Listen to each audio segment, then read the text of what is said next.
அமீருடைய வசனத்துலேயும் வந்து பார்த்தீங்கன்னா சாதி வெறியை தூண்டுற வசனம் கிடையாது. லாலுடைய வசனத்துலேயும் பார்த்தீங்கன்னா சாதி வெறியை தூண்டுற வசனம் கிடையாது. இந்த திரைப்படத்தில் ஒட்டுமொத்தமாகவே துருவிக்ரமுடைய டைலாக் பேப்பர் எடுத்திங்கன்னா ஒரு விஎஃப்எக்ஸ் கூட வராது. அவன் உடம்பு தான் பேசுது, அவன் ஓட்டம் பேசுது, அவனுடைய முகத்தில் இருக்கிற வலி பேசுது, அதுக்கப்புறம் வந்து அவன் கபடி விளையாடுற நுணுக்கம் இருக்குல்ல அது பேசுது.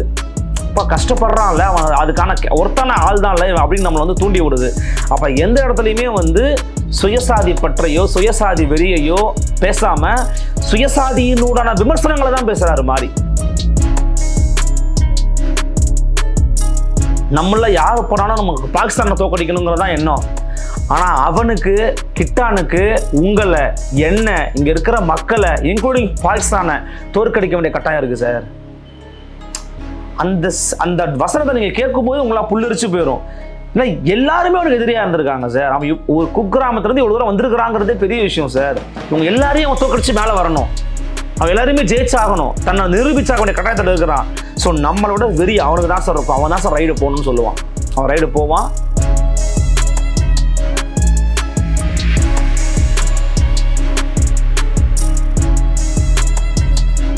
கல்வியும் நமக்கு கொடுக்கக்கூடிய அறிவும் நம்ம பெறக்கூடிய அறிவும் நம்மளை சாதியை கடந்து சிந்திக்க வைக்குது. கூடுதலாக விளையாட்டு வந்து பார்த்தீங்கன்னா சாதியை கடக்க உதவும், மதங்களை கடக்க உதவும். இப்போ கூட அண்மையில் இந்தியன் கிரிக்கெட் டீம் பண்ணுறதுலாம் ஒரு கேவலமான ஒரு விஷயம். ஒரு படைப்பாளருடைய வேலை என்ன? தன்னுடைய சக சமூகத்தில் நடக்கக்கூடிய வலிகளை வேதனைகளை பட்டியலிட்டு அதை திரைப்படமாக்கி அதன் வாயிலாக சமூகத்தில் ஒரு சமத்துவமான மனநிலையை உருவாக்குவதான் ஒரு படைப்பாளருடைய வேலை. இதில் எங்கேயாச்சு அசமத்துவமான மனநிலை ஒரு ஒரு ஒரு பார்வையாளர் உண்டாக மாட்டா உருவாகாது.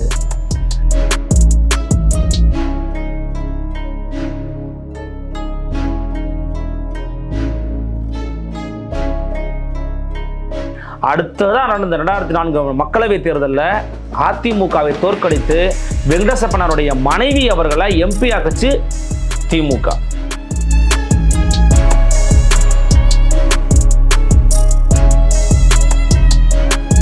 இன்னைக்கும் சாதி வெறி படம் எடுத்துக்கிட்டு இருக்காங்க. இன்னும் சமூகத்துல வந்து சாதிக்கு எதிரான மனநிலை உருவாகல. அப்போ ஒரு கலை படைப்பின் வாயிலாக சமத்துவ சமூகத்தை உருவாக்க வேண்டும் என்பதற்காக வழிகளை காட்சிப்படுத்தா அவனுக்கு சாதி வெறியன்னா அப்ப நீ தான் சாதி வெறியனா இருக்க. ஏன்னா உன் மண்டைக்குள்ள தான் சாதி இருக்கு, அவர் மண்டைக்குள்ள சாதி இல்லை. நகரத்தின் வெற்றியின் எந்த சொகுசும் மாரியின் ரத்தத்தில் கலக்கவில்லை என்பதற்கு இந்த படங்களே சாட்சி. அவர் அதிகாரத்துக்கு ஆதரவாக எடுத்தாதான் தப்பு. இந்த டிஃபரன்ஸ் நீங்க புரிஞ்சுக்கணும். திமுகவை ஆதரிக்கிற மாதிரி திமுகவுக்கு வந்து ஊதுகோலா இருக்கிற மாதிரி படம் எடுத்தா நீங்க கேள்வி கேட்கலாம், என்னங்க இப்படி போயிட்டாரு மாறின்னு. மாரியோட படம் அதை பேசவே இல்லையே. அவங்கள வச்சே சமூகத்துல என்ன நடக்குது அவங்கள வச்சு தானே யோ நீங்களாம் ஆண்டு நாளதான் அப்படி இருக்குன்னு கேட்கறாரு. அவங்கள வச்சுக்கிட்டு தானே தியேட்டர் வாசல்ல நின்று குடிச்சிட்டு ஆடாத என் படம் புத்தகம் மாதிரின்னு சொல்றாரு.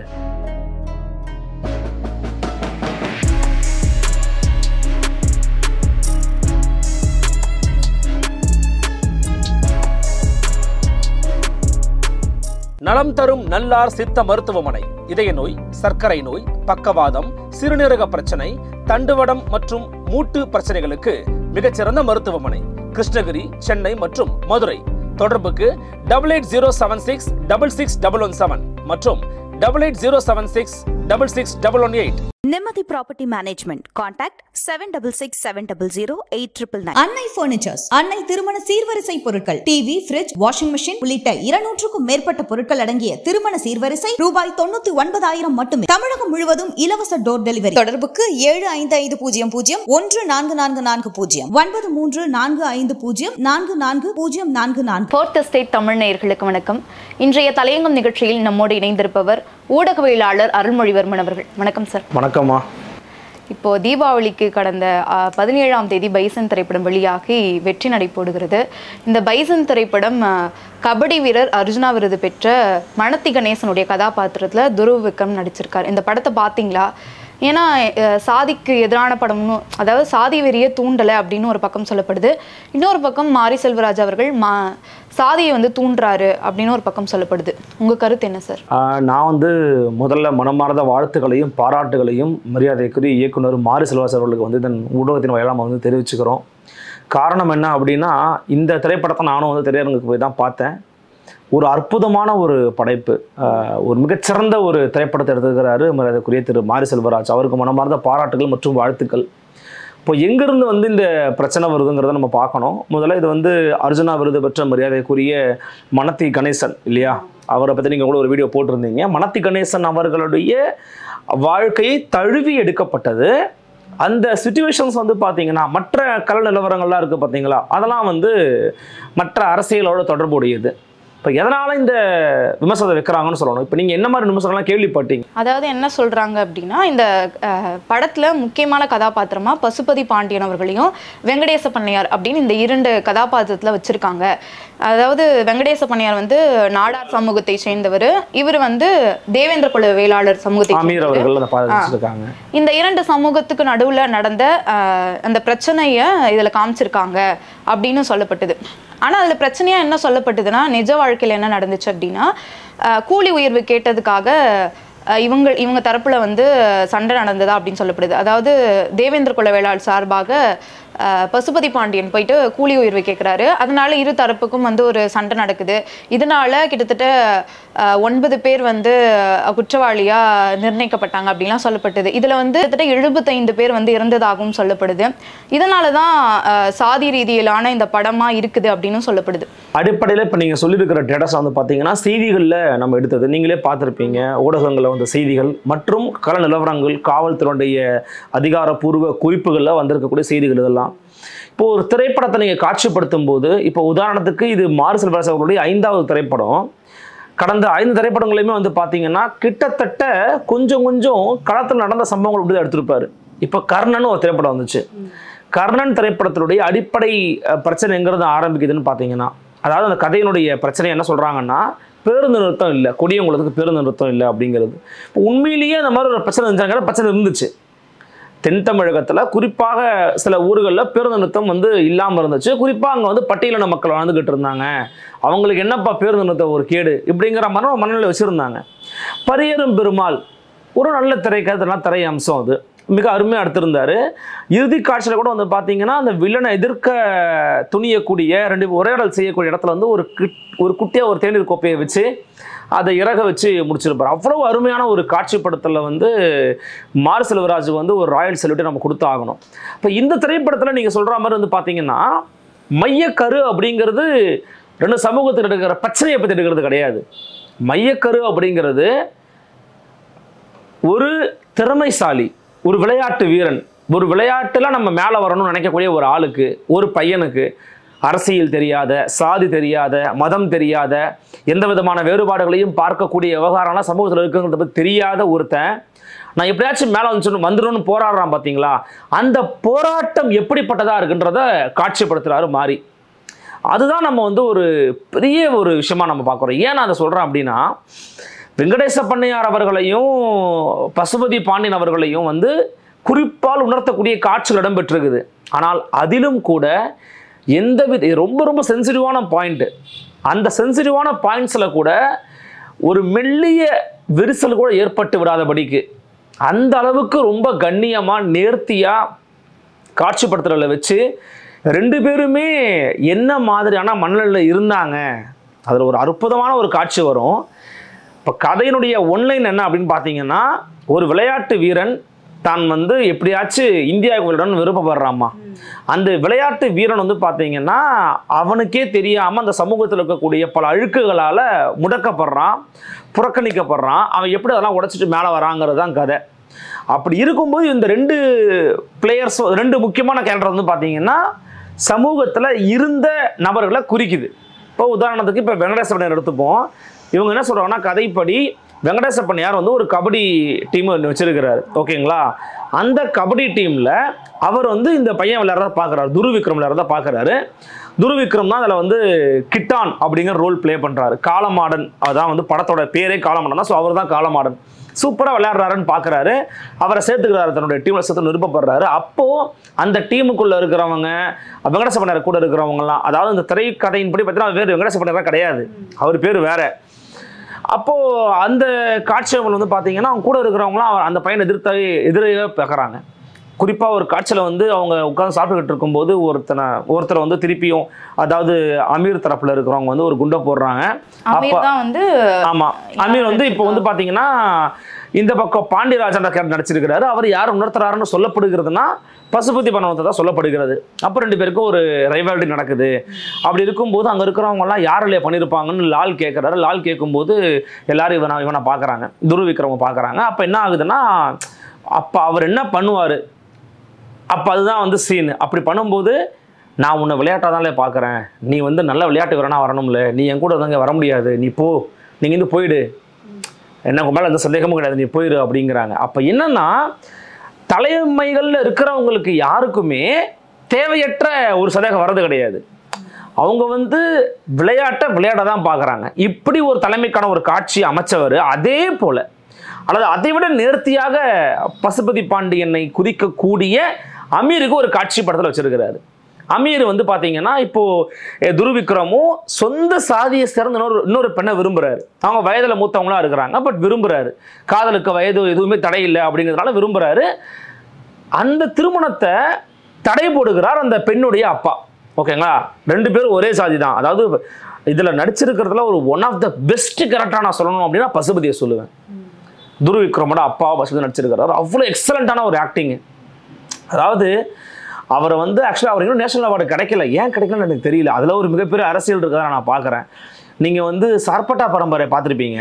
சார்பட்டா பரம்பரையில் வந்து அவர் வந்து இப்படி நிற்பாரு பாருங்களேன். அந்த ஜெயிக்க வச்ச பிறகு நிற்கும் போது நம்மளால அப்படியே புல்லரிக்கும், எனக்குலாம் புல்லரிக்கும். அப்படி ஒரு அந்த கம்பீரத்தை காட்டுறது. ஒரு மாஸ்டர்னா யாரு, நான் தாண்டா வாத்தியார் அப்படின்னு காமிக்கிற அந்த வாத்தியார் மனநிலையில் இருக்கும்போது பசுபதியோட பாடி லாங்குவேஜ் வந்து ரொம்ப சூப்பராக இருக்கும். அந்த பாடி லாங்குவேஜை காமிச்ச அந்த மனுஷன் இந்த படத்தில் வந்து பார்த்தீங்கன்னா துடிக்கிற, வெம்பி போகிற, என்னால் எதுவுமே முடியாமல் இருக்கு, என் குழந்தைய நான் காப்பாற்றி வரணுமே, ஒரு கோழி எப்படி கோழி கொஞ்சம் பாதுகாக்குமோ அப்படி பாதுகாத்து வச்சிருக்கேனே என் பிள்ளைய அப்படின்னு சொல்லக்கூடிய ஒரு அப்பாவா, ஒரு சாமானியனா நடிச்சிருக்கிற காட்சிலாம் இருக்குல்ல. சத்தியமாக சொல்கிறேன், அந்த மனுஷெல்லாம் வந்து எங்கேயோ வேற லெவலில் இருக்கிற வேண்டிய ஒரு ஆள். இன்றைக்கி அப்படி தான் இருக்கிறாரு. பட் ஆனால் அவருக்கான அங்கீகாரமும் அவரை அடையாளப்படுத்துகிற வேலையும் இந்த இந்திய சமூகம் இன்னும் பண்ணாமல் இருக்குது, தமிழ் சமூகம் பண்ணாமல் இருக்குது. அது ஒரு துரதிர்ஷ்டவசமான ஒரு விஷயம். ஸோ அப்படியே அவர் காட்சிப்படுத்தும் போது பசுபதியினுடைய பையன் தான் துருவிக்ரம். ஸோ வந்து இன்னொரு பிள்ளையை விரும்புகிறார். சொந்தக்கார பொண்ணு தான், ஆனால் வந்து ஏதோ சொந்தக்காரங்களை சண்டை இருக்கிறதுனால அவங்க வந்து பேசிக்கிறது கிடையாது. இப்போ துருவிக்ரம் அவர்கள் வந்து பார்த்தீங்கன்னா வெங்கடேச பண்ணையாருடைய டீமில், அதாவது வெங்கடேச பண்ணையாரே வார்த்தையில் வருது, பட் லாலோட டீமில் வந்து விளையாடிக்கிட்டு இருக்காரு. லால் டீமில் விளையாடி தான் அவர் அடுத்த லெவலுக்கு போகிறாரு. அப்படிங்கிறதுனால எதிரி காலில் போய் விழுறான் அப்படின்னு பசுபதி அவருடைய டீமில் இருக்காங்க பார்த்தீங்களா, அவங்களுடைய சொந்தக்காரங்களாம் அவங்களாம் வந்து பேச ஆரம்பிக்கிறாங்க. அந்த நபருடைய பொண்ணை தான் வந்து இவர் விரும்புகிறார். ஒரு கடத்தில் வந்து அவங்க ஒத்துக்க மாட்டேங்கிறாங்க. ஒத்துக்காத போது பசுபதியும் விட்டுறாரு, இவர் அப்படியே விட்டுறாரு. ஆனால் அந்த பிள்ளைக்கு கல்யாணம் பண்ணி வைக்க போகிறாரு. அவர் யாரை கூப்பிட்றாருன்னா பாண்டியராஜாவை கூப்பிட்றாரு. பாண்டியராஜா யாருன்னா அமீர். ஸோ இதில் வந்து பார்த்தீங்கன்னா அவர் வந்து பசுபதி பாண்டியனா வந்து நம்ம வந்து நினச்சிக்க வேண்டிய ஒரு இடத்த கொண்டு போய் நிப்பாட்டுறாரு. அப்போ அவர் வராரு, தாலி எடுத்து கொடுக்கும்போது அந்த கல்யாணத்தை நிப்பாட்டுறாங்க அவங்க பொண்ணும் அவங்க அம்மாவும். ஏன் நிப்பாட்டுறாங்கன்னும் போது அந்த கூட்டத்துக்கு மத்தியிலேயே பலார்னு அறையிறாரு. தன்னை கூட்டிகிட்டு வந்த அந்த தொண்டனை, தன்னுடைய ஃபாலோவரை பலார்னு அரைஞ்சு, என்னடா அவனுக்கு பசன்னு கேட்கும்போது, ஆனால் அவன் எவ்வளோ பேர் கபடி பிள்ளைறாக இருக்கட்டண்ணே, யார் காலில் போய் விழுந்தான் தெரியுமான்னு கேட்கும்போது, இப்போ சாதி வரி இருக்கிற ஒரு ஆள், சாதி பற்று, சுயசாதி பற்று இருக்கிற ஒரு ஆள் என்ன பண்ணுவான்னா, அப்படியா பண்ணா அப்படின்னு கோவப்படணும், எதா பண்ணணும். ஆனால் அந்த எந்த காட்சி அமைப்புகளும் இல்லாமல், டேய் அவன் என்ன பண்ணானடா, அவன் இன்னைக்கு இந்தியாவுக்கு போய் விளையாடுறான் அப்படின்னா அது நமக்கு பெருமை தானடா, நம்ம ஊருக்கு தானடா பெருமை, அது உன் வீட்டுக்கு தானடா பெருமை, இதை மாதிரிலாம் பிடிச்சிட்டு அலையாதரா அப்படின்னு சொல்லி அவர் அந்த கல்யாணத்தை நிப்பாட்டிட்டு போகிறாரு. அங்கே இருக்கிற எல்லாருக்குமே ஹாப்பி. அதை மாதிரி ஒரு சீன், ரொம்ப சூப்பரான ஒரு சீன், அது ஒரு கிளாசிக்கான சீன் அது. அப்புறம் அங்கேருந்து மகிழ்ந்தில் ஏறி போகும்போது அவர் பேசுகிறாரு, என்னண்ணா நம்ம பையில அடிச்சு விட்டீங்களான்னு கேட்கும்போது, எல்லா கூட்டத்துலையுமே அப்படி ஒருத்தர் இருப்பான்ல, ஆமாம் லால் டீம்லேயும் ஒருத்தர் இருக்கான், ஏன்னா நம்மளும் கூட அவனை உட்கார சாப்பிட வைக்கிறீங்க, நம்ம பண்ணையில் வேலை பார்க்குறவன் தட்டில் எடுத்து சாப்பிட்றீங்களே, ஏன்ல சும்மா சாதி வச்சு கம்ண்டுருல அப்படின்னு வருவார். இப்போ கீழே இருக்கிறவங்களுக்கு வந்து அந்த வேற சமூகத்தை சேர்ந்த வேற சாதி சேர்ந்தோட பழகிறதே ரொம்ப ஒரு பெரிய தெய்வ குத்தங்கிற மாதிரியான ஒரு மனநில இருப்பானுங்க. ஆனால் மேலே இருக்கிறவங்க அப்படி இல்லைங்கிற மாதிரி காட்சியை அமைச்சிருக்கிறாரு. அப்போ அமீர் வந்து என்ன சொல்கிறாருன்னா, அந்த காரில் போகும்போது, இந்த பாரு இன்னைக்கு நம்ம ஒன்று அடிக்கலை அப்படின்னா நாளைக்கு யாரோ ஒருத்தன் பின்னாடி நாமெல்லாம் இதுதான் அப்படின்னு சொல்லும்போது போயிடுவான். இன்றைக்கே நம்ம தட்டி வச்சாதான் உண்டு, நாம் எது கத்தியை தூக்கணுங்கிறதே உங்களுக்கு இன்னும் தெரியாமல் இருக்குது. இவெல்லாம் வந்து எப்படி நம்ம வந்து நாளைக்கு வந்து இவனை வந்து வழி அமைச்சு திருத்த முடியும் அப்படிங்கிற மாதிரி டைலாக் பேசுவார். ரொம்ப பர்ஃபெக்டான ஒரு டைலாகு, கரண்ட் பாலிடிக்ஸுக்கு ஒத்துப்போகிற டைலாகு. நான் எப்படி பார்க்குறேன்னா, எல்லாருமே அப்படி தான் பார்த்தாங்க. இன்டெரக்டில் அது ஆர்எஸ்எஸ் பிஜேபி சங் பரிவார் கூட்டத்தை வந்து பார்த்தீங்கன்னா இன்றைக்கி வந்து சாதி ரீதியாக ஒருங்கிணைக்கிறான். கிளாசிக் எக்ஸாம்பிள் அண்ணாமலை தான். 2024 என்ன பண்ணார், ஒரு சாதி கட்சிகளை எல்லாம் ஒருங்கிணைச்சு ஒரு கூட்டணி அமைச்சார். புதிய நீதி கட்சி ஐயா ஏசி சண்முகம் இருக்கார், அப்புறம் தேவநாதன் யாதவ் அவர் ஒரு கட்சி வச்சிருக்கிறாரு, அதுக்கப்புறம் வந்து இன்னும் சின்ன சின்ன கட்சிகள்லாம் வச்சு ஒரு ஜாதி கட்சிகளை இணைச்சு ஒரு கூட்டணி வச்சார். ஸோ ஆர்எஸ்எஸ் பிஜேபியோட அஜெண்டாவே என்னன்னு பார்த்தீங்கன்னா சாதி உணர்வோடு இருக்கிறவங்களாம் ஒருங்கிணைக்கிற வேலையை பார்க்கறது. இன்ஃபேக்ட் ரியாலிட்டி என்ன அப்படின்னு பார்த்தீங்கன்னா, Pasupathi Pandian end of the day Tamil தேசத்துக்குள்ளே தான் வந்தார். அவர் தமிழ் தேசியம் ஐடியாலஜிக்குள்ளே வந்து பாலிடிக்ஸாகவே வந்து ஒர்க் பண்ண ஆரம்பித்தார். அவர் வெங்கடேஷ் அப்பனையரோட விவகாரம் தனி, அது வேற, அது இந்த வேற ட்ராக் வேற. ஸோ இப்போது அமீருடைய வசனத்துலேயும் வந்து பார்த்தீங்கன்னா சாதி வரியை தூண்டுற வசனம் கிடையாது, லாலுடைய வசனத்துலையும் பார்த்தீங்கன்னா சாதி வரி தூண்டுற வசனம் கிடையாது. இந்த திரைப்படத்தில் ஒட்டுமொத்தமாகவே துருவிக்ரமுடைய டைலாக் பேப்பர் எடுத்திங்கன்னா ஒரு A4 ஷீட் கூட வராது. அவன் உடம்பு தான் பேசுது, அவன் ஓட்டம் பேசுது, அவனுடைய முகத்தில் இருக்கிற வலி பேசுது, அதுக்கப்புறம் வந்து அவன் கபடி விளையாடுற நுணுக்கம் இருக்குல்ல அது பேசுது. இப்போ கஷ்டப்படுறான்ல அவன், அதுக்கான ஒருத்தான ஆள் தான் இல்லை அப்படின்னு நம்மளை வந்து தூண்டி விடுது. அப்போ எந்த இடத்துலையுமே வந்து சுயசாதி பற்றையோ சுயசாதி வெறியையோ பேசாமல் சுயசாதியினூடான விமர்சனங்களை தான் பேசுகிறாரு மாறி.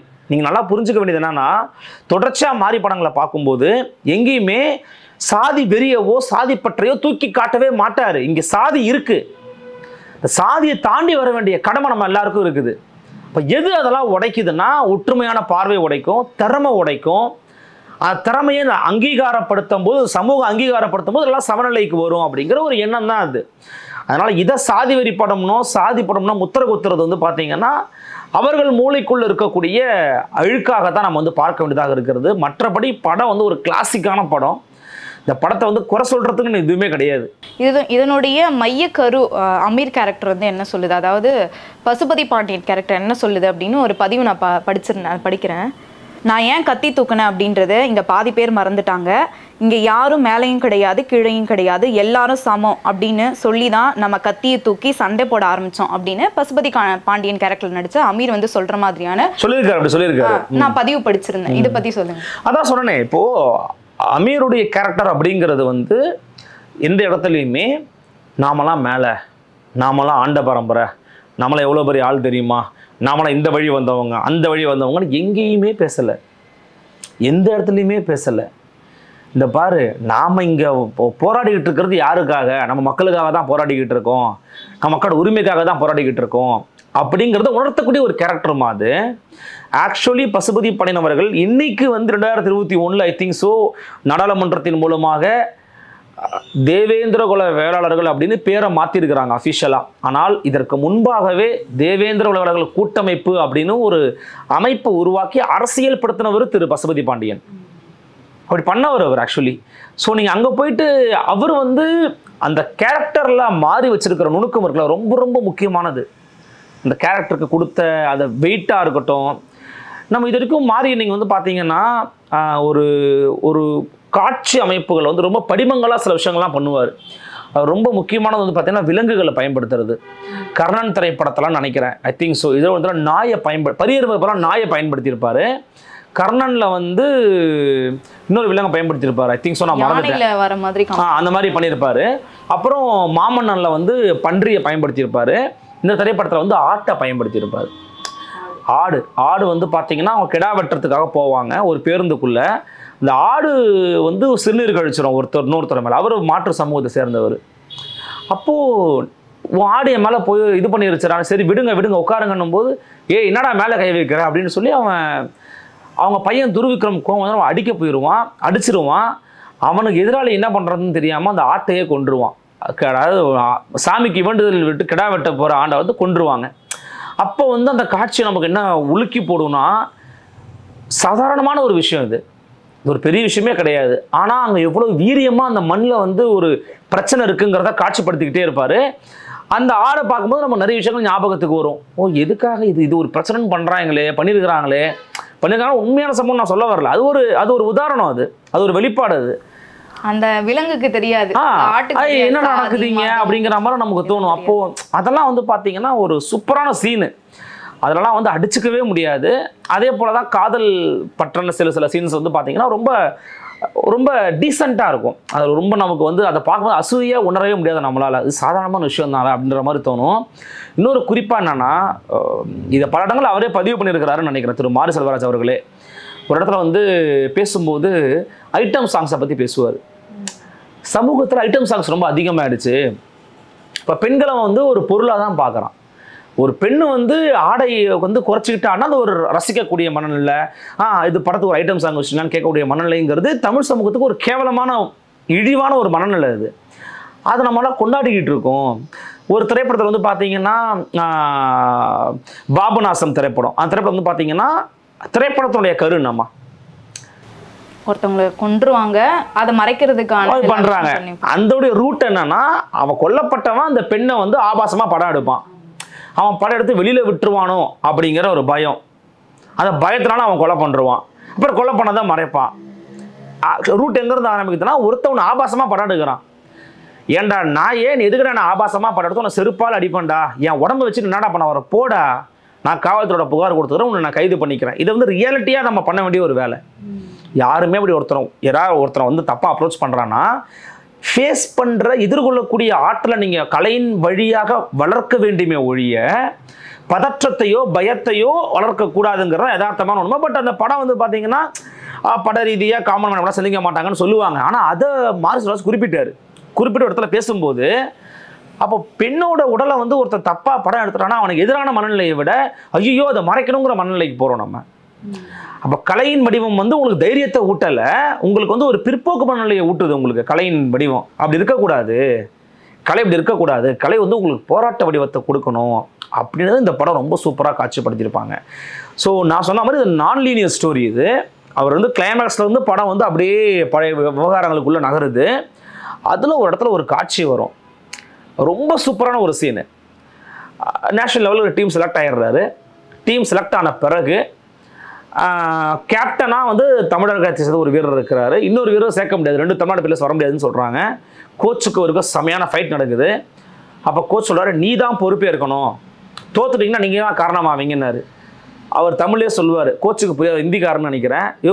நான் தோத்தனா நான் இங்கேருந்து 20 மணி கீழே சாவறையா, எனக்கு அந்த பையன் வேணும், அவன் ஜெயிக்க வைப்பான்னு சொல்லுவார். அந்த நம்பிக்கையை ஒட்டி கூட்டிகிட்டு போவாங்க. இந்த கிளைமேக்ஸ் சீன் வரும்போது நமக்கு வந்து தோக்குற மாதிரி ஒரு சிச்சுவேஷனுக்கு போவாங்க. இவங்க கீழே வந்துடுவாங்க, பாகிஸ்தான் மேலே வந்துடும். இந்தியா பாகிஸ்தான் மாதிரி மேட்ச் மாதிரி இந்தியா பாகிஸ்தான் கபடியில் விடுவாங்க. அப்போ தோக்குற மாதிரி ஒரு சூழல் வரும்போது கோச் வந்து திட்டுவார், லாஸ்ட் ரைடு, அது கடைசி ரைடு கபடிக்கு.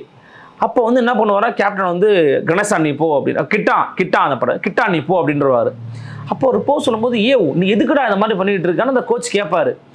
ஏன்னா அந்த கோச் அந்த சீனுக்கு நடுவுலையே வந்து தோக்குற மாதிரி சீன் வரும்போது, ரொம்ப சூப்பராக பண்ணிட்டீங்கடா, நல்லா சிறப்பாக விளாண்டுட்டீங்க, போதுமா இது அப்படின்னு ரசிப்பான். அதை நான் சொல்லி கேட்கல, தோக்க போகிற பற்றியா, இந்தியன் கோச் ரசிக்கிறான், சூப்பர் சூப்பர் சூப்பர் கிளாப் பண்ணி கலாய்ப்பான். அதெல்லாம் துருவ் பார்த்துட்டே இருப்பான், இப்படி பண்ணுறீங்களே அப்படின்னு. நிறைய பேச மாட்டார் இதில், அந்த கேரக்டர் வந்து நிறைய பேசாது, ஆனால் நம்மளை யோசிக்க வைக்கும், அந்த மாதிரியான ஒரு கேரக்டர். ஸோ கிளைமேக்ஸ் என்ன ஆகும்னா, அந்த கேப்டன் ஒரு வார்த்தை சொல்லுவார், சார் நம்மள யார் போனாலும் நமக்கு பாகிஸ்தானை தோக்கடிக்கணுங்கிறது தான் எண்ணம், ஆனால் அவனுக்கு கிட்டானுக்கு உங்களை என்ன இங்கே இருக்கிற மக்களை இன்க்ளூடிங் பாகிஸ்தானை தோற்கடிக்க வேண்டிய கட்டாயம் இருக்குது சார். அந்த வசனத்தை நீங்கள் கேட்கும்போது உங்களா புல்லரிச்சு போயிடும். ஏன்னா எல்லாருமே அவனுக்கு எதிரியாக இருந்திருக்காங்க சார். அவன் ஒரு குக்கிராமத்துலேருந்து இவ்வளோ தூரம் வந்திருக்கிறாங்கிறதே பெரிய விஷயம் சார். இவங்க எல்லாரையும் அவன் தோக்கடிச்சு மேலே வரணும், அவன் எல்லாருமே ஜெயிச்சாகணும், தன்னை நிரூபிச்சாக வேண்டிய கட்டாயத்தில் இருக்கிறான். ஸோ நம்மளோட வெறி அவனுக்கு தான் சார் இருக்கும், அவன் தான் சார் ரைடு போகணும்னு சொல்லுவான். அவன் ரைடு போவான், ஜெயிப்பான், இந்தியா வின் ஆகும். அப்படி எள்ளி நகையாடிய அந்த கோச்சை வந்து பார்த்தீங்கன்னா மேலே இந்தியன் கொடியை போற்றி அவனை வந்து பாராட்டுவார். ஸோ கதை அப்படி தான் முடியும். இந்த திரைப்படத்தில் வந்து நான் மெய்சிலிர்த்து போன 2 கேரக்டர் வந்து பார்த்தீங்கன்னா, ஒன்று வந்து பசுபதியால் வந்து இதை விட சிறப்பாக நடிப்பெல்லாம் அவர் கொடுத்துட்டாரு. ஆனால் இது வந்து இன்னுமே சூப்பராக இருந்துச்சு, எனக்கு ரொம்ப கனெக்ட் ஆச்சு எனக்கு. அதனால் எந்த இடத்துலையுமே நான் இந்த படத்தை வந்து ஒரு வன்முறையை தூண்டக்கூடிய படமாகவோ சாதி வெறியை தூண்டக்கூடிய படமாகவோ நான் பார்க்கவே இல்லை. சாதி மறுப்பை வலியுறுத்தக்கூடிய ஒரு படம் தான் இந்த படம். மாரி செல்வராஜா நீங்கள் சாதிவாதியாக பார்க்கவே முடியாது எங்கேயுமே. அவர் ரியல் லைஃப்ல அப்படி இல்லைன்றது தான் என்னுடைய கருத்து. ப்ளஸ் திரைப்படத்தில் இந்த மாதிரி எந்த விதமான நடவடிக்கையுமே கிடையாது. அவ்வளவு தெளிவான ஒரு காட்சிப்படத்தில் வச்சிருப்பாரு. துருவிக்ரமை பொறுத்த வரைக்கும் இந்த படம் வந்து அவருக்கு ஒரு சூப்பரான ஒரு கிளாசிக்கான ஃபிலிமாக அமையும், கட்டாயமாக அமையும். எதிர்காலத்தில் எப்படி விக்ரமுக்கு நிறைய படங்கள் அந்த மாதிரி அமைஞ்சிருக்குது, அதே மாதிரி துருவிக்ரமுக்கு அமையும். ஏன் அப்படின்னா, துருவுக்கு நான் சொன்ன மாதிரி அதிகமாக வசனங்களே கிடையாது. ஆனால் ஒரு சாதாரண பையனுக்கு எதுவுமே தெரியாமல் இருக்கும் பார்த்தீங்கன்னா, அவனுக்கு திறமை மட்டும் இருக்கும், அவனுக்கு ஆற்றல் இருக்கும், வெளிப்படுத்தணுங்கிற எண்ணம் இருக்கும். ஆனால் எப்படி பண்ணணும்னு தெரியாது, என்ன பண்ணணும்னு தெரியாது. ஓடிக்கிட்டே இருப்பான், ஓடுவான். டீச்சர் வந்து திட்டுவாங்க. ஒரு பிடி மாஸ்டர் கேரக்டர் ஒன்று இருக்கும், சூப்பரான கேரக்டர், அவர் பேரை நான் மறந்துட்டேன். அவர் அருமையாக பண்ணியிருப்பார். அவர் வந்து ஒரு மாற்று சமூகத்துக்காரு. இன்னொரு இவனை வந்து எப்படி வந்து தூக்கி கொண்டாடலான்னு அங்கேயும் பிரச்சனை வரும். ஸோ என்னன்னா, ஒரு இடத்துலையுமே நல்லா படித்தவன் சாதியை கடந்து வந்து நிற்கிறான், அதை உணர்த்துறாங்க. ஒரு பிடி வாத்தியார் மாற்று சமூகத்தை சேர்ந்தவராக இருந்தாலும் அது யாருன்னு நமக்கு தெரியுது. ஆனால் ஒரு பையன் திறமையாக இருந்தான், அவன் நல்ல விளையாட்டு வரனா இருக்கானா, அவனை வளர்க்கணும்னு முயற்சி பண்ணுவார். ஆனால் அந்த சொந்த சாதிக்காரன் அந்த பிடி வாத்தியாரே அடிப்பான். நீ ஏன் குறுக்கில் வர, நீ நூறு, நான் அவனை அடிப்பேன் அப்படின்னுவான். அப்போ என்னன்னா, கல்வியும் நமக்கு கொடுக்கக்கூடிய அறிவும், நம்ம பெறக்கூடிய அறிவும் நம்மளை சாதியை கடந்து சிந்திக்க வைக்குது. கூடுதலாக விளையாட்டு வந்து பார்த்தீங்கன்னா சாதியை கடக்க உதவும், மதங்களை கடக்க உதவும். இப்போ கூட அண்மையில் இந்தியன் கிரிக்கெட் டீம் பண்ணுறதுனா ஒரு கேவலமான ஒரு விஷயம். பாகிஸ்தான் பிளேயர்ஸ் வந்தாலும் கை கொடுக்காம போகிறது, ஒரு மேட்ச் முடிச்ச பிறகு கை கொடுக்க ஒரு பாண்டிங் அவருடைய வெளிப்படுத்துறது தான். நீ வந்து பகல்காமில் இது பண்ணிட்ட, நீ இங்கே இது பண்ணிட்ட, அங்கே இது சுட்டு கொண்டுட்ட, இப்படின்னு இந்தியாவுக்கும் பாகிஸ்தானுக்கு கூடிய அரசியல் ரீதியான பல விவகாரங்களை கொண்டு போய் விளையாட்டில் புகுத்துறதுங்கிறது ஒரு அற்பத்தனமான கேவலமான ஒரு விஷயம். கேட்டிங்கன்னா அதெல்லாம் பண்ணவே கூடாது. வந்துட்ட பிறகு நீ கை கொடுத்துட்டு போ, இல்லைன்னா மேட்ச் நடந்திருக்கவே கூடாது. நான் திரும்பி சொல்கிறேன், மேட்ச் நடக்காமல் இருந்ததுன்னா அது வேற. மேட்ச் நடக்குது, நீங்களும் நானும் விளையாடி முடிச்சிட்டோம், கை கொடுக்காமல் போனோன்னா அப்போ நீ என்ன பிளேயர்? நீ என்ன பிளேயர்? நீ அப்போ விளையாட்டுடைய அடிப்படை அம்சமே வேறுபாடுகளை களைவது தான், ஃப்ராட்டர்னிட்டியை மேம்படுத்துவது, சகோதரத்துவத்தை உருவாக்குறது தான் விளையாட்டினுடைய அடிப்படை குணாம்சமே. நீ அதையே வந்து மறுக்கிற. அப்போ விளையாட்டினுடைய முக்கியத்துவத்தை என்னங்க? விளையாட்டில் இருக்கிற பாலிசி அவர் பேசுறாரு. அவன் சாதாரணமாக வந்து அவங்க போயிடல, அவன் அதுக்கு போராடுறான், அதுக்கு அவன் கஷ்டப்படுறான், அங்கே நிராகரிக்கப்படுறான், அந்த நிராகரிப்பின் வழியை உணர்றான். அவன் உணரும் போதெல்லாம் ஓடிக்கிட்டே இருக்கான். இறுதி காட்சியில் அங்கே வந்து பாண்டியராஜாவை வந்து கொன்னுடுறாங்க, அமீரை வந்து கொன்னுடுறாங்க. அப்போ அந்த நேரத்தில் அந்த களமே வந்து ரொம்ப கலவரமாக மாறுது. கலவரத்துலேருந்து அந்த பையனை கொண்டு போய் எப்படி மெட்ராஸில் சேர்க்குறான், எப்படி கொண்டு போகிறான், அதுக்கு போலீஸ் எப்படி தடையாக இருக்குது, அந்த போலீஸ் அப்புறம் எப்படி உணர வைக்கிறான் அப்படிங்கிறதெல்லாம் ஒரு கிளாசிக்கான சீன்ஸ். அதெல்லாம் கண்டிப்பாக படத்தில் தேட்டருக்கு போய் கண்டிப்பாக பார்க்க வேண்டிய ஒரு படம். அந்த திரைப்படத்தை வந்து ஒரு சாதிரியான ஒரு படமாக பார்க்கறது, அதை வந்து மாரி செல்வராஜ் அவர்கள் மீது வந்து ரொம்ப வன்மத்தை கக்கிற மாதிரி பேசுறதுங்கிறதுலாம் வந்து ஏற்புடைய கருத்தாக நான் பார்க்கல. ஆனால் ஒரு ப்ரெஸ் மீட்டில் இயக்குனர் மாரி செல்வராஜனும் ஒரு ரிப்போர்ட்டர் வந்து கேட்குறாரு, 90களில் நடந்த அந்த சாதி மனநிலை இப்போ நடக்கலை, நீங்கள் ஏன் அதை வந்து காட்சிப்படுத்துறீங்க? இப்போ சாதியை வந்து நீங்கள் தூண்டுற மாதிரி தான் காட்சி அம்சங்கள்லாம் வைக்கிறீங்க அப்படின்னு சொல்கிறாங்க. அதுக்கு அவர் என்ன சொல்கிறாருன்னா, நான் வந்து பாதிக்கப்பட்டது எங்கள் தாத்தாக்கு நடந்தது, எங்கள் அப்பாவுக்கு நடந்ததுலாம் சொல்ல எனக்கு உரிமை இருக்குது, நான் ஒரு இந்திய பிரஜை, எனக்கு எடுப்பதற்கான சுதந்திரம் இருக்குது அப்படின்னு சொல்கிறாரு. ராமாயணம் எடுத்தால் அவனுக்கு சிரிப்பானுங்களா? ராமாயணம் எடுக்கட்டும், மகாபாரதம் இருக்கட்டும், அந்த மாதிரிலாம் எடுத்தால், சமூகம் தலை சீவனதெல்லாம் எடுத்தால் ரசிப்பாங்களோ, சிரிப்பாங்களோ? ஏன் அப்போ நடந்து ஏன் இப்போ எடுக்கிறீங்கன்னு கேட்பீங்களா? கைத்தட்டுவியே ஒரு சிறுபான்மை சமூகத்தை குறிப்பிட்டு அந்த சமூகத்தை தொடர்ச்சியாக வந்து பயங்கரவாதியை அம்பலப்படுத்தி இந்த சமூகத்தையே வந்து புறந்தள்ளுற மாதிரியான ஒரு கேவலமான மனநிலையில் தமிழ்நாட்டில் எவ்வளோ பேர் படம் எடுத்துக்கிட்டு இருக்கான். இதோ கேரளா ஷோரூம் ஒரு படம் எடுத்தான். இதெல்லாம் எதிராக என்னைக்கா எடுத்து பேசியிருக்கியா நீ? உன் வாய் வந்திருக்குதா? மாரி செல்வராஜ் தான் வலியை உணர்ந்தேன், நான் வலியை அனுபவிச்சிருக்கேங்க, நான் வலியை படமா எடுக்கிறேன். ஒரு படைப்பாளன் அப்படி தானே பண்ண முடியும். ஒரு படைப்பாளனுடைய வேலை என்ன? தன்னுடைய சக சமூகத்தில் நடக்கக்கூடிய வலிகளை, வேதனைகளை பட்டியலிட்டு அதை திரைப்படமாக்கி அதன் வாயிலாக சமூகத்தில் ஒரு சமத்துவமான மனநிலையை உருவாக்குவதும் ஒரு படைப்பாளனுடைய வேலை. இதில் எங்கேயாச்சு அசமத்துவமான மனநிலை ஒரு ஒரு ஒரு பார்வையாளர் உண்டாக மாட்டா, உருவாகாது. அவனுக்கு மகிழ்ச்சி தான் ஏற்படும். எல்லாத்தையும் உடச்சிட்டு ஒருத்தன் மேலே வந்திருக்கான். எதனால்? அவனுக்கு கிடைச்ச திறமையின் அடிப்படையில் சுற்றி இருக்கக்கூடியவன் சாதியவாதிகளிலிருந்து மேலே வந்து கல்வியால், படித்த படிப்பால், உழைப்பால் மேலே வந்தவன் காரணமாக அவனால் மேலே வந்திருக்க முடியுது. ஸோ எல்லாராலையும் மேலே வர முடியும். ஒரு இடத்துல சூப்பரான ஒரு சீனு, அவனை வந்து எப்படியாச்சும் செலக்ட் பண்ணணுங்கிறதுக்காக ஒரு டீம் போராடும். அதில் அவங்க 2 பேர், நான் கேரக்டர்ஸ் பேர் மறந்துட்டேன். அவங்க 2 பேர் வந்து ஃபோன் பண்ணி சொல்லுவாங்க, தம்பி அனுப்புங்க, துருவ அனுப்பிடுங்க, கிட்டான அனுப்புங்க, செலக்ட் ஆகிட்டான்னு சொல்லுவாங்க. அப்படி ஃபோனை வைக்கும்போது பேக்ரவுண்டில் வந்து அம்பேத்கருடைய படத்தை வந்து கரெக்டாக ஃபோக்கஸ் வச்சுருப்பாங்க. இவங்க படம் பிளர் ஆகும், நம்ம கேமராவில் போகிற மாதிரி. இப்போ என் படம் ஃபோக்கஸாக இருக்கும், பின்னாடி பிளர் ஆகும், அந்த மாதிரி பிளர் ஆகும். இவங்க படம் பிளர் ஆகி அம்பேத்கரோட இது. அப்போ ஒரு காட்சி ஒன்று வரும். எதுக்காக வந்து எதை நம்பி நம்ம போகிறோம் அப்படின்னா, நம்மளை மாதிரியே பாதிக்கப்பட்ட மேலே ஒருத்தர் இருப்பான், அவன் நம்மளை கை தூக்கி விடுவாங்கதான் நம்ம போகிறோம். ஆனால் அவன் நம்ம 8 வருஷம் நம்ம என்ன பண்ணுறதுங்கிற மாதிரி ஒரு காட்சி வச்சுருப்பாங்க. அது ரொம்ப சூப்பராக இருக்கும். ஸோ அவனை மாதிரியே திறமைசாலிகளை கண்டறிஞ்சு நம்ம கொடுத்துட முடியாதுன்னு நினைக்கிற ஒரு டீம் இருந்தாலும் தானே இதுக்கு துருவால் அங்கே போயிருக்க முடியுது. கணேசனா, மனத்து கணேசனாலாம் போக முடிஞ்சது, திரைப்படத்தில் வர காட்சியால் போக முடிஞ்சது. அப்போ அந்த உணர்வை வெளிப்படுத்துறவங்க போய் நீங்கள் வந்து இப்போ வந்து சாதி வரியை தூண்டுறன்னு பேசினா என்ன அர்த்தம்? ஐயோ, நீங்கள் எவ்வளோ சாதி பேர் வச்சு படம் எடுத்துருக்கிறீங்க, சாதி பேரை சொல்லியே படம் எடுத்துருக்கிறீங்க, பெண்களை இழிவுபடுத்துகிற படம் எடுத்துக்கிட்டு இருக்கீங்க, இப்போ எடுத்துக்கிட்டு இருக்கானுங்க. பெண்களை ஒரு போகப்பொருளாவே காட்டக்கூடிய படம் எவ்வளோ படம் வருது? என்னைக்காச்சும் ஒருத்தர் எதிர்த்து பேசியிருப்பானா? இந்த பத்திரிகையாளர் போய் கேள்வி கேட்டிருப்பாங்களா? பத்திரிகையாளர்கள் கேள்வி கேளுங்க, தப்பு இல்லை. ஆனால் அந்த இடத்துல போய் அவர் என்னமோ ஒரு மோசமான மனிதர் மாதிரி காட்சிப்படுத்த அவசியம் இல்லை. பொதுவாக கேட்டிருக்கலாம், இந்த மாதிரி விமர்சனம் இருக்கே, என்ன பதில் சொல்லுங்கன்னு கேட்டிருக்கலாம். ஆனால் மாரியோட பதில் நேர்த்தியான பதில், தெளிவான பதில், அது கோபமான பதில் இல்லை, அது அறச்சீற்றத்துக்குடைய ஒரு பதில். அந்த பதில் ஆயிரம் அர்த்தங்கள் இருக்கு. அதை நிராகரிக்கவே முடியாது. அவருடைய 5 படங்கள் எனக்கு ரொம்ப பிடிச்ச படமாக இன்றைக்கி வந்து எனக்கு இந்த பைசனை நான் வந்து பார்க்குறேன். ஏன்னா இது வந்து விக்ரமுடைய மகனுக்கு வந்து நிறைய திரைப்படங்கள் நடிச்சிருக்கிறார் அவர், திங்ஸ். ஆனால் எத்தனை திரைப்படம் எனக்கு பேர் கூட ஞாபகம் இல்லை, ஓப்பனாக சொல்கிறேன். ஆனால் இந்த படம் ஒரு ட்ரேட்மார்க் ஃபிலிமாக மாறிடுச்சு. கண்டிப்பாக அந்த திரைப்படத்துக்கு வந்து கண்டிப்பாக விருதுகள் கிடைக்கும் நான் நம்புகிறேன். ஏன்னா அது மனத்தை கணேசனுடைய வாழ்க்கையை தழுவி எடுத்திருந்தாலும் லோக்கலில் இருக்கிற இஷ்யூஸையும் கையில் வச்சிருக்குது. அவங்க யாருக்கே மனசு புண்படாதுங்க, நான் சொல்கிறேன், யாருக்குமே புண்படாது. இப்போ வெங்கடேச பண்ணியாரை வந்து போலீஸ் என்கவுண்டர் பண்ணாங்கிறது இன்றைக்கும் இருக்கிற விவகாரம். ரொம்ப ஷார்ட்டாக சொல்லணும்னா, வெங்கடேச பண்ணியாருக்கும் லோக்கலில் ஒரு விஷயம் நடந்தது. ஒரு பணம் கொடுக்கல் வாங்கல் பிரச்சனை, ரியல் லைஃப் ஸ்டோரி நான் சொல்கிறேன். ஒரு கொடுக்கல் வாங்கல் பிரச்சனை, கூட இருந்த ஒருத்தனை காட்டி கொடுக்குறான். ஒரு இடத்துல விடிய காலில் வச்சு, இதே சென்னையில் தான் வச்சு அவர் வந்து மர்டர் பண்ணுறாங்க. கஸ்டடியல் மர்டர் கிடையாது, இல்லீகல் மர்டர். அது அப்படின்னா ஒருத்தர் இருக்கிறாரு, அவர் தாக்க முயன்றதாகவும் இவங்க தாக்கினதாகவும் சொல்கிறாங்க. ஆனால் ரியல் அப்படி இல்லைங்கிறாங்க.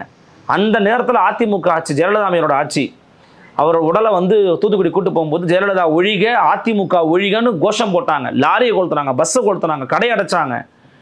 அடுத்ததான் நடந்த 2004 மக்களவைத் தேர்தலில் அதிமுகவை தோற்கடித்து வெங்கடேசப்பனாருடைய மனைவி அவர்களை எம்பி ஆக்கச்சு திமுக.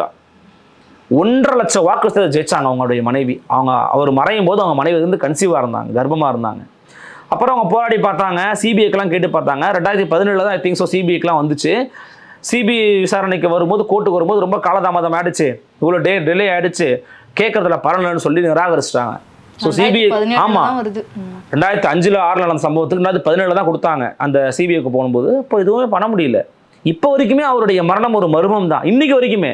அதை காட்சிப்படுத்தியிருக்கான்ல அவர், அதில் சொல்றாருல, கூட இருக்கிறவன் துரோகி, சுயசாதிய பற்றோடு இருக்கிறவன் தன் தலைமைக்கு துரோகத்தை செஞ்சிருக்கிறாங்கிறதையும் காட்சிப்படுத்துறாருல. ஸோ சாதி மற்ற விஷயங்கள்லாம் தாண்டி வேற எங்கே வந்து ஒருத்தர் கனெக்ட் ஆகிறாங்கிறத நீங்கள் பார்க்கணும். இப்போ அதை வந்து காட்சிப்படுத்தியிருக்கிறாரு மாறி. எங்கேயுமே நான் சாதியை வந்து பேசுகிறதா பார்க்கல. இந்த மாதிரியான சமூகத்தில் நம்ம இருக்கும்போது திறமையால், கல்வியால், இடஒதுக்கீட்டின் உரிமையால் நம்ம மேலே வரணுங்கிறத வலியுறுத்துகிறது பைசன் காலமாடன். ஸோ அந்த வகையில் மனமார்ந்த பாராட்டுகள். இப்போ நீங்கள் சொல்கிற மாதிரி திரையரங்கில் படம் முடித்த பிறகு மாரி செல்வராஜ் வந்து ரசிகர்களிடம் சொல்கிறாரு, என்னுடைய படத்தை வந்து ஒரு புத்தகமாக எடுத்துக்கோங்க, என்னுடைய படம் வந்து நிறைய சொல்லிக் கொடுக்கும், சாராயம் குடிச்ச மாதிரி ஆடாதீங்க இந்த படத்தை பார்த்து அப்படின்னு சொல்லிட்டு அவரும் தன்னோட ஆமாம் அது நல்ல விஷயம் தானே, அப்படி தானே பண்ணணும். நீங்கள் இந்த மாரி செல்வராஜ் இந்த படத்தை பார்த்துட்டு நீங்கள் வந்து குடிச்சிட்டுலாம் ஆட முடியாது. நீங்கள் இந்த படத்தை பார்த்தீங்கன்னா உங்களுக்கு கண்ணீரில் தான் நீங்கள் மிதக்கணும். நான் வந்து லிட்டரலி நான் அழுதுட்டேன். காட்சி பார்க்கும்போது ஜெயிச்சாகணுன்ற இடம் எனக்குள்ளே வருது. என் ஃப்ரெண்ட்ஸ் நிறைய பேர் எனக்கு ஞாபகம் வந்தாங்க. எல்லாரோட எனக்கு கனெக்ட் ஆச்சு எனக்கு அந்த படம். ஓகே ஆமாம்ல இப்படி இருந்துச்சுல அப்படி இருந்துச்சுல அப்படின்னு தோணுது. நமக்கு வந்து அவன் ஜெயிச்சிடணும்னு தோணுது.